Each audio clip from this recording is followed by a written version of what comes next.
साथियों नमस्कार। साथियों 8वें वेतन आयोग पर संसद से एक बड़ी अपडेट आ रही है और करोड़ों केंद्रीय कर्मचारी 8वें वेतन आयोग का बेसब्री से इंतजार भी कर रहे हैं। जहां भी उनको 8वें वेतन आयोग से संबंधित खबर मिल जाए, वीडियो मिल जाए, बड़े ही मन से उस वीडियो को, उस खबर को देखते हैं और देखने के बाद में उनके हाथ में निराशा ही लग रही है। तो साथियों जो अब बड़ी अपडेट आ रही है, जिसका इंतजार आप भी कर रहे हो, मैं भी कर रहा हूं कि 8वें वेतन आयोग पर काम क्या चल रहा है, या ये ठंडे बस्ते में चला गया, या सरकार ने 8वें वेतन आयोग पर चुप्पी साध ली। अब यह सवाल जरूरी क्यों है? क्योंकि सीधे तौर पर करोड़ों केंद्रीय कर्मचारी, पेंशनर, राज्य सरकारों के कर्मचारी, पेंशनर उनकी जेब से जुड़ा हुआ है। क्योंकि कोई भी आयोग जब आता है वो 10 साल के बाद में आता है, और आज जो समय है, जो महंगाई को देखते हुए, उसमें बहुत जरूरी कि 8वें वेतन आयोग को जल्द से जल्द लागू किया जाए, जिससे करोड़ों कर्मचारी, पेंशनर को कुछ राहत मिले। पर अब राहत क्या मिलेगी? क्या राहत सरकार देगी या नहीं देगी? इस देश को जो चला रहे हैं वो चला कौन रहा है? करोड़ों कर्मचारी, जो बॉर्डर से लेके जो अंदरूनी हिस्से तक बैठे हैं, चाहे कार्यालय कोई भी, ना कि कोई नेता चला रहा है। अब सवाल तो बहुत सारे भाई इस पे भी कमेंट करके जाते हैं कि सरकार जो है या राज्य सरकारें हैं, वो जो पूर्व विधायक है, पूर्व सांसद है, उनकी महंगाई उनको दिखाई देती है 5 साल में 2 बार। मतलब उनकी तो महंगाई देख लेती है सरकार। किनकी? जो नेता हैं, जो सफेद कुर्ते पजामे में घूमने वाले हैं। आप लोगों ने पता उनके ऊपर कितने का आरोप प्रत्यारोप, पता नहीं क्या क्या क्या क्या नहीं। सरकार को उनकी महंगाई दिख जाती है और साल में 2 बार उनका वेतन और पेंशन बढ़ा देती है। पर जो कर्मचारी वर्ग है उसके हालात क्यों नहीं देख रही सरकार? सरकार के आंखों पर पट्टी क्यों बन जाती है उस समय? तो साथियों उसी अपडेट को लेकर मैं आप लोगों के सामने आया हूं कि 8वें वेतन आयोग पर संसद भवन में, चाहे राज्यसभा हो चाहे लोकसभा हो, लगातार प्रश्न उठ रहे हैं। लगातार जो सांसद है वो सरकार से पूछ रहे हैं, पर सरकार ने बिल्कुल चुप्पी साध ली है। 8वें वेतन आयोग के नवीनतम अपडेट आज। कई विचार विमर्श के बाद केंद्र ने चुप्पी तोड़ी और 8वें वेतन आयोग के संदर्भ की शर्तों के बारे में नवीनतम जानकारी दी। राज्यसभा सदस्य के प्रश्न के उत्तर में वित्त राज्य मंत्री पंकज चौधरी ने पिछले सप्ताह उच्च सदन को बताया कि केंद्र को एनसी जैसम के स्टाफ पक्ष से सीपीसी के लिए विचार विषयों पर सुझाव सिफारिशें प्राप्त हुई। पर आगे जो वो कह रहे हैं कि अभी जो नोटिफिकेशन है, जो अध्यक्ष है, जो उसके मेंबर हैं, जो टीआर हैं, उन पे काम चल रहा है। और काम ये जो चलेगा, एक तरह से संकेत मिल रहा है कि 2025 का पूरा साल चला जाएगा। अब जो नोटिफिकेशन निकलेगा, या तो निकलेगा वो नवंबर दिसंबर 2025 को या फिर 2026 को। तो इस हिसाब से जो 8वां वेतन आयोग है वो 2028 से पहले मिलने की उम्मीद नहीं है, और 2028 में भी लास्ट में जाके हो सकता है कि मिल जाए, क्योंकि 2029 में चुनाव है। पर इसी प्रश्नों के बीच जो बिजनेस टुडे की रिपोर्ट जो कोटेक ने जारी कर दी, जो प्रकाशित हुई है, उसने केंद्रीय कर्मचारियों और पेंशनरों में हलचल मचा दी है। मतलब इसको कहेंगे हम 11,000 वोल्टेज का सीधा करंट दिया है करोड़ों केंद्रीय कर्मचारियों और पेंशनरों को। जब कोटेक ने अपनी रिपोर्ट में साफ साफ कह दिया कि 1.80 का फिटमेंट फैक्टर मिलेगा, तो यहां सबसे बड़ी बात यह है कि जो डीए जनवरी 2026 तक 61% हो जाएगा, वो तो हो जाएगा माइनस, और जो आपका बेसिक वेतन और पेंशन है उसके ऊपर गुणा 1.80। इससे जो बढ़ोतरी आ रही है वो सिर्फ आ रही है 3,500 या 4,000 के करीब करीब। तो ये सबसे बड़ा झटका देने वाली न्यूज है ये जो रिपोर्ट आई।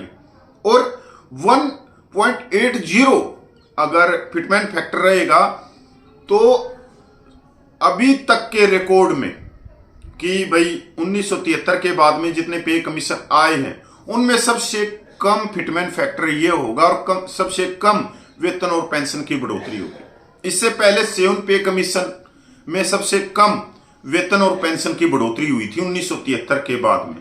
पर ये चीजें लोगों को पता भी नहीं था कि 2.5 से उनका फिटमेंट फैक्टर दिया तो लोग समझे कि नहीं ये बहुत ज्यादा, पर जबकि उस समय 125% तो डीए था, कोई ज्यादा बढ़ोतरी नहीं थी, 2,500 रुपये तक की भी बढ़ोतरी नहीं थी। क्योंकि अगर 7,000 के ऊपर डीए मिलाते हैं जो 125% था तो वो 15,500 से ऊपर चला जाता, और बेसिक कितनी बढ़ाई 18,000, तो 2,200 रुपये की बढ़ोतरी आती है उस समय 2016 के अंदर। तो आप समझ सकते हो कि सरकार का एक चीज तो आप पढ़ पा रहे होगी, उसका मन और उसका दिमाग कहां जा रहा है। क्या वो अपने देश के आम नागरिकों के भले करने के लिए तैयार है या वो भला कर रही है? अब थोड़ा सा पीछे चल के देखें कि सरकार ने कोई बेहतरीन काम किया हो देश के किसानों के लिए, मजदूरों के लिए, बेरोजगारों के लिए, तो कुछ नहीं मिल रहा, खाली हाथ। हाँ, पर एक चीज मिल रही है कि सरकार ने पिछले 11 सालों में 16,00,000 करोड़ रुपया जो बिजनेसमैन हैं, जो उद्योगपति है, उनका बट्टे खाते में गिर दिया, उनका माफ कर दिया। और आए दिन इस तरह के जो बड़े बड़े उद्योगपति हैं जो विदेश में भागने की फिराक में हैं, उनका रेड को वो नोटिस जारी हो रहा है कि वो भगोड़े घोषित किए जा रहे हैं। तो सरकार का मन, सरकार का दिमाग, सरकार की करनी कथनी में बहुत बड़ा अंतर है।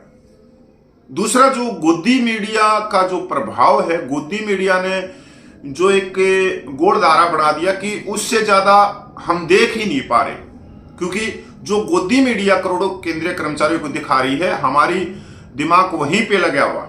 यहां तक जो हमारे कोट टाई वाले यूट्यूबर हैं वो भी हमारे को घेर के एक के गोल चक्कर में बिठाना चाहते हैं और ब्रेन वॉश कर दिया कि हम अपने हकों के बारे में नहीं जान पा रहे, हम अपने पे पेंशन के बारे में नहीं जान पा रहे, हम 8वें वेतन आयोग पे आवाज नहीं उठा पा रहे।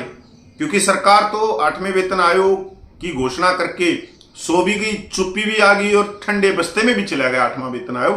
पर वहीं पर आप गोदी मीडिया को देखोगे तो गोदी मीडिया में आज भी ये चल रहा है कि फिटमेंट फैक्टर 3.68 या 18,000 से जो आपकी बेसिक वेतन है वो 57,000 हो जाएगा, कोई कहता है 67,000 हो जाएगा। मतलब 8वें वेतन आयोग पर हम अनुमान तो लगा सकते हैं कि कितने % की बढ़ोतरी होगी, और उसी हिसाब से अनुमान लगाते हैं देश की अर्थव्यवस्था को देखते हुए कि देश की अर्थव्यवस्था आज तीसरे नंबर पर चलेगी। तो उस हिसाब से कर्मचारियों का जो फिटमेंट फैक्टर है वो 3 पॉइंट से ज्यादा जाना चाहिए, तभी कर्मचारियों के हाथ में कुछ पैसा आ रहा है, नहीं तो कर्मचारियों के हाथ में पैसा ही नहीं आ रहा।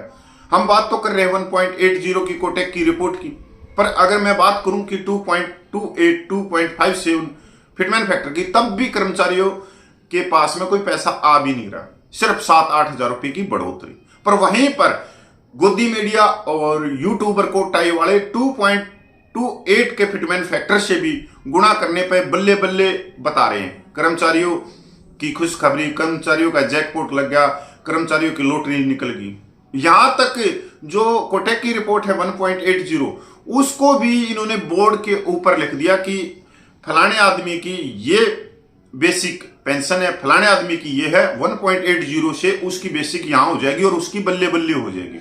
अब कोई इन आदमी से पूछने वाला हो कि 1.80 से कैसे बल्ले बल्ले हो जाएगी, सिर्फ 2,500 रुपए की 61% डीए माइनस हो जाएगा। तो ये देखो किस तरह से ब्रेन वॉश कर रहे हैं। कुछ हमारे भाई हैं बड़े वाले, वो भी इन चीजों को नहीं पकड़ पा रहे। तो साथियों, यही है कि सरकार अब तक सो गई है। आप जो सच देखना चाहते हो 8वें वेतन आयोग का, और गोदी मीडिया से आप थक चुके हो, गोदी मीडिया ने आपके हाथ खड़े करवा दिए हैं, आपकी आंखें बंद करवा दी हैं, तो मेरा चैनल आपके लिए बहुत अच्छा है, जहां पर मैं ये तो बताऊंगा कि भाई असल में 8वें वेतन आयोग पर काम क्या चल रहा है।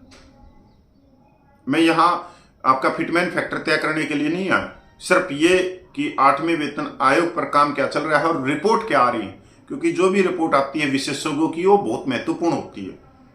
तो साथियों, इसलिए इस चैनल को देखते रहिए। मैं पुरुष सैनिक कपिल फौजी।